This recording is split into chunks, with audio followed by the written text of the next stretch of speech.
જૂનાગઢ જિલ્લામાં ભારે પવન સાથે ખાબકેલા કમોસમી વરસાદને કારણે ખેડૂતોની ચિંતા વધી ગઈ છે.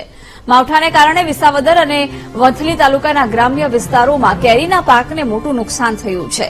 દંદુસર ગામે પણ આંબાવાડીમાં કેરી ખરી પડતા ખેડૂતોને લાખો રૂપિયાનું નુકસાન સહન કરવાનો વારો આવ્યો છે. ત્યારે સરકાર સર્વે કરી સહાય ચૂકવે તેવી ખેડૂતો માંગ કરી રહ્યા છે.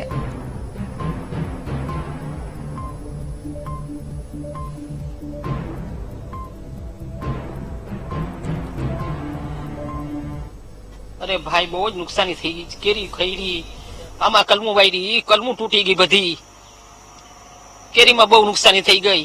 ટાણે તમને ભાઈ બહુ જ નુકસાની છે દીકરા, બહુ જ નુકસાની થઈ જાય. ટાણે ડાલું ભાંગી ગયો. સવારના 7 વાગ્યાના હરાઈ થાય છે, 6 વાગ્યાના સાફ કરીએ બધું. અમારે વેડવાનો ટાઈમ ચાલુ થાય ને કે વરસાદ આવી જાય છે, વાવાઝોડા વરસાદ ચાલુ જ રહી છે અમારે વંથલીમાં. તો અમારે અત્યારે બગીચા ઉપર અમારે કઈ નથી, બગીચા ઉપર બેઠા તો અમે ભૂખા મરવાનો ટાઈમ આવી ગયો છે. અત્યારે અમારા ઝાડ બધા કાપવાનો અમે કોશિશ કરીએ છીએ, કાપીને બીજા ગમે વાવવાનું ચાલુ કરી દઈએ. એટલી પોઝિશન ખરાબ છે અમારી કેસર અત્યારે. સરકાર અમારી તરફ અત્યારે કઈ દે, થોડું ઘણું દે. સરકાર કેટલું કઈ વસ્તુ તો જાજુ તો દે નહીં. નુકસાની અમારી આ વાવાઝોડું આવ્યું એને લીધે નુકસાની મોટી છે.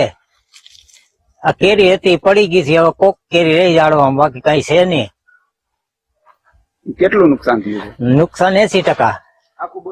80% નુકસાન છે ને 10-20% કેરી દેખાય એવું છે. પણ એમાં હજી તડકા બધું છે એટલે હજી કેરીમાં પડવાનું ચાલુ જ છે.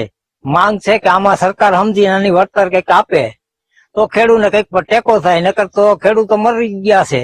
ગઈ મોડી રાત્રિના એકાએક વાતાવરણમાં પલટો આવતા અને ક્યાંક ને ક્યાંક પવનની તેજ ગતિએ પવન ફૂંકતા હું આપને જે દ્રશ્યોમાં બતાડું છું એ જે આંબાનો પાક છે તે આંબા પર જે કેરી હતી એ કેરી સમગ્ર કેરી છે તે ખરી ચૂકી છે. અને ત્યારે વાત કરીએ નુકસાનીની તો જે બગાયતી પાક છે, આંબાનો પાક છે, એ પાકમાં મોટું નુકસાન છે. ત્યારે હું આપને જે દ્રશ્યોમાં આંબા બતાવું છું એ આંબાની ઉપર આપ જોઈ શકો છો કે જે આંબા પર જે કેરી હતી એ સમગ્ર કેરી છે એ નીચે ખરી ગઈ છે. અને ક્યાંક ને ક્યાંક વાત કરીએ તો જે બગાયતી પાકની અંદર, આંબાના પાકની અંદર આજે કમોસમી વરસાદ અને વાવાઝોડાને કારણે મોટું નુકસાન થયું છે. બિપિન પંડ્યા, VTV, જૂનાગઢ.